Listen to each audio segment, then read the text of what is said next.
Rocky Mount, North Carolina, and as I grew up, the small hometown on the radio station was a voice who would tell us that there was no school today and would interview Santa Claus. His name was Art Fleming. Oh, yes. Did you have an occasion to meet him? I met Art Fleming when I came to the United States in 1973 to host Wizard of Oz. And as part of the promotional activities for Wizard of Oz, they had me travel to New York City and make a brief appearance on a couple of shows, and Jeopardy was one of those shows. And Art was hosting it, and it went off the air the following year.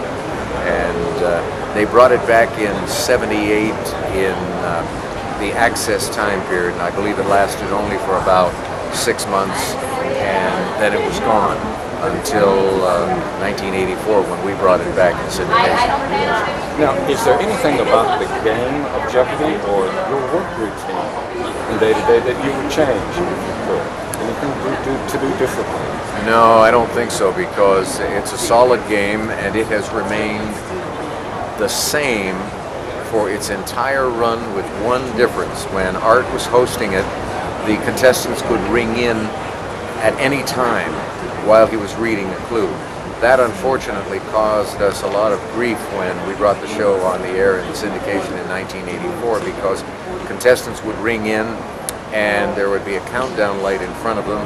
The light would count down while I was finishing the clue, and then it would be off and somebody else's light would come on because they would ring in, but I'd go to the first player who rung in, and people at home would say, why is he going to contestant A when contestant B's light's on? So I was the producer at the time, and I changed the rule, and the change we made was that you can't ring in until the clue has been read in its entirety. So then it became a horse race. Then you had to have good reflexes to be able to ring in quickly. Right. Now, imagine that there is no Jeopardy and that you are not the phenomenally successful game show host that you are. Where would your passion and interest carry you, your heart and mind? I would probably be a world-renowned heart surgeon. I'm ready. You look very healthy to us here. Yeah. No, I don't know what I would have done. I had thought of going into medicine at one point, or law, politics, teaching, who knows. But right now, when I'm not doing Jeopardy, I fix sprinklers at home.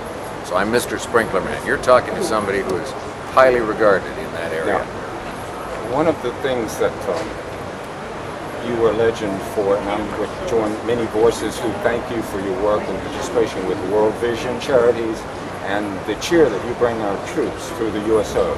Tell me how special that is for you. How does that, how do you feel about that work? It's special for me because I'm one of those people who does the USO tours when we're not at war, when there is not the great foofara about soldiers at risk in foreign lands.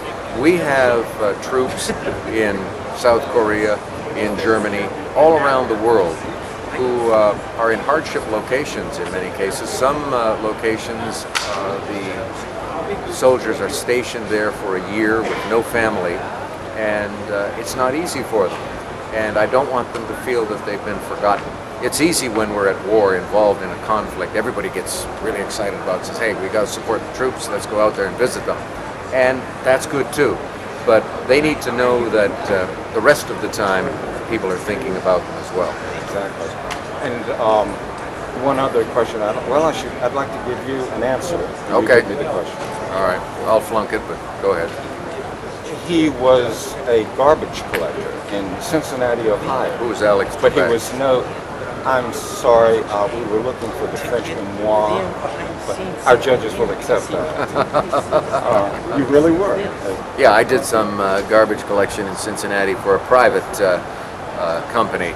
It was not the city garbage collection unit. It was a private company. But yeah, I was a garbage man. Thank you so much for your time. My pleasure. It's been a pleasure. Bye-bye.